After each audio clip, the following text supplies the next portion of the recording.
Squad Busters is going global very soon on May 29th, and everyone who plays a Supercell game is very hyped. With over 30 million pre-registrations, it's obvious that everyone is excited for the new game to release.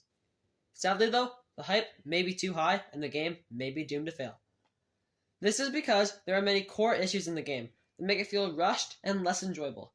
In this video, we're going to look into the mechanics of the game, see how they negatively affect the game, and how they could be fixed. The first problem with Squad Busters is the rushed feeling of it. The announcement of Squad Busters' global release was very exciting and electric in the community. Videos and hype for it appeared everywhere. The game was announced global just a few days after it soft launched.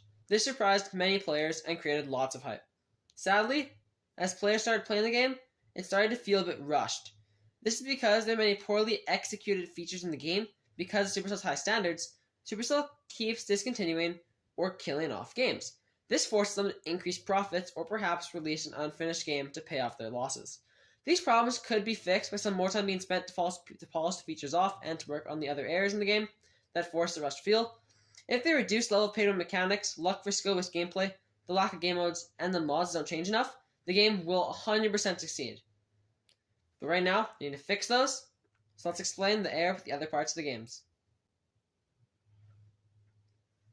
Another problem with Squad Busters is the amount of pay-to-win mechanics. Squad Busters loves monetization.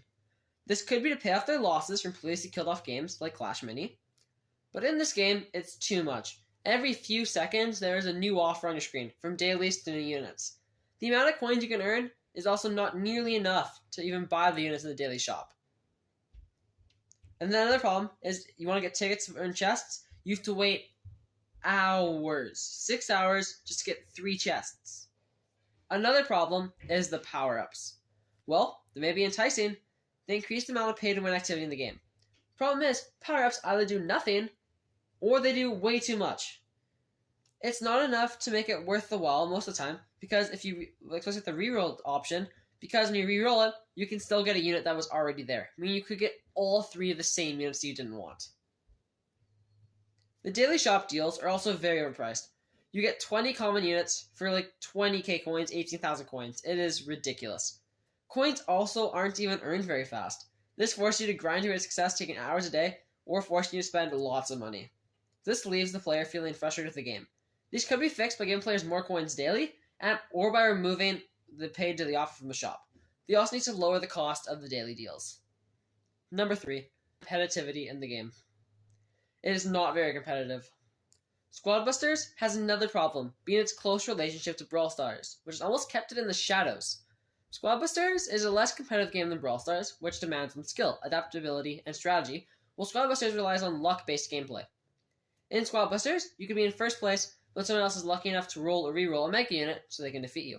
This creates more problems, forcing you to be luckier and removing more skill aspects of the game. This also, with the rerolls, brings back even more pay-to-win problems we already mentioned. Another part of this problem is you only stand still to attack and use joystick to move. That's it. The only thing you can aim is your spells. You can't aim your attacks or anything else, forcing the game to be more of a casual battle royale game. However, that's even possible. You also can't choose your characters or squad members before battle, so you have to get lucky. These problems could be fixed by adding more ways to aim attacks or activate supers. They could also allow players to choose their squads. Only one game mode. Squad Busters is a game with only one game mode. This makes the game get stale fast, as there's only so much you can do. Thankfully, the development team of Squad Busters realized the problem and added mods or modifiers. Sadly, mods or modifiers don't change enough with the game drastically to make it feel very different, because in the end, you're still just collecting gems. The repetitive gameplay can probably fix by introduction of more game modes or mods that change a bit more aspects of the match. I personally think, though, that Heist from Brawl Stars would be great to see integrated into this game. Squad Busters faces an uphill battle. To be successful, it must address its rushed development. It also needs to find a balance between monetization and player satisfaction, so it can inject true competitiveness, diversify its game modes, and rethink the role of modifiers. If it can improve the game in these areas, it might just break free from the shadow that Brawl Stars created and get its own thriving community.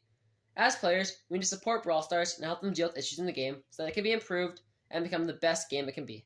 Squad Busters obviously has a lot of potential, and in time, I'll bet its max potential will be reached, and it'll be a great game. Well, everyone, thanks for watching. Please consider subscribing and liking the video. Thanks, and I'll see you next time.